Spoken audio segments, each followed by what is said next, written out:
You are now, I would claim, you are now awake, you're wide awake, and you can be aware of my face, of the fact what sort of, that I wear a colorful shirt, that I talk with this Schwarzenegger-like accent.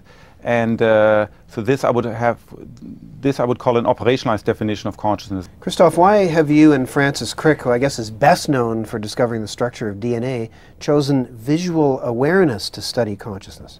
We believe that because consciousness is an evolved property that probably nature discovered, it was discovered once during evolution, and the different forms of consciousness, i.e. visual consciousness, auditory consciousness, maybe even high-level self-consciousness, are probably just different variants of the same theme, the same mechanism.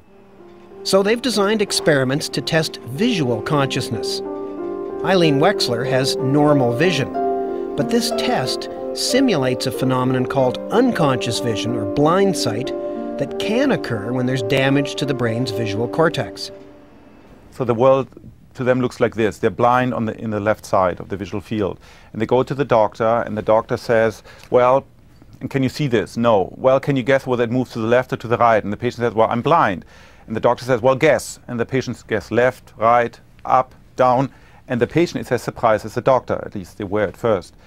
And the point is that these patients, and there's now a quite substantial number of them throughout the world, they do not have conscious access to information in their blind hemisphere, yet if forced to respond, it turns out that something in their brain has information, because they can correctly guess, for example, the direction of motion. They can correctly, roughly point at a bright light. They can roughly say something about what colors is out there. No, it's very crude. Senior research fellow Jochen Braun designed these blindsight experiments. So let me show you the image one eye will see first. Okay, that's what it looks like. You have a background of squiggles all aligned. Yes. And there's this little area where the squiggles, they're different. They point at a right angle. Yeah.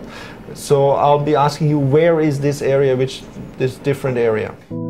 It sounds easy, but during the experiment, the only thing I'm conscious of is a uniform pattern. Even though my left eye sees this, and my right eye sees this, my brain superimposes them. The theory is that some part of my brain will still know how to find the target, even though I'm not aware of it. Now, the reason we do this is that the primary visual cortex, the first level of the brain which receives information from the eyes, receives information from left and right eye separately.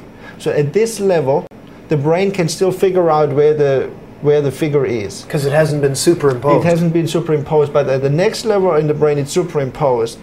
So at that level the brain is blind to where this figure is. The glasses make sure that each of my eyes will see independently. Okay, here we go. I feel a bit foolish. I can't see any variation in the pattern. It seems impossible to find the target. When we designed this experiment, we didn't know what would happen. And then the student who did the experiment came back and said, this is very strange. I'm rather good at finding the square, but I don't see it. So then it dawned upon us that this information, which does make it to the brain, at least at the first level, you can still use it, but you're not aware of it. The results haven't been consistent, but Aaron Rosen is one of the students who can sometimes locate the target 70% of the time, even though he's not conscious of it. The theory, which has been advanced by others, not only by us, is that there are actually two visual systems, one ventral and one dorsal visual system with different functions. So the function of the ventral visual system would be to recognize things, to read, to see faces, to acquire visual memories, and so forth. And that visual system, the theory goes, contributes to your conscious experience. The other visual system, the dorsal one, has a different function, namely to guide your movements, your eye movements, and also your hand movements, or just locomotion if you're walking around. Or say reaching for a cup of coffee. Exactly. Or a glass of beer. Here's another way of looking at the two kinds of vision, conscious and unconscious. No matter how you view this glass of beer, you know it's a glass of beer. But to pick it up and move it around, a separate visual system kicks in.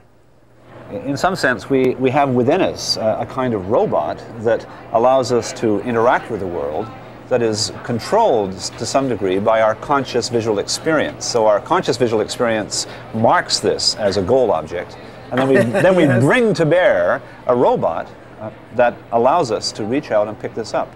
Different computational demands. So in a sense, that's unconscious vision. It's unconscious vision, and it can, in some real sense, never be conscious. It's quite inaccessible to conscious report.